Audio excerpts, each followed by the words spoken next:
শুক্রবার বন্ধের দিন, এমনিতেই বরিশাল যাওয়া হয় না।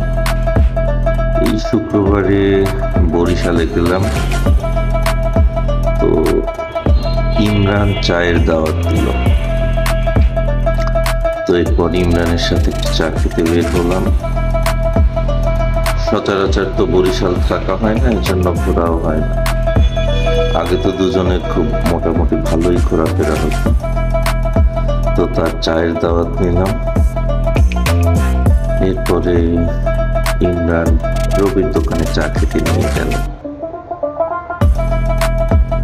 সাথে একটু ঘোরাফেরাও হলো। একসাথে ঘুরলাম আর একটু চা খেলাম। ভিতরে ছোটখাটো একটা ব্লগও করলাম। বাকিটা ইতিহাস।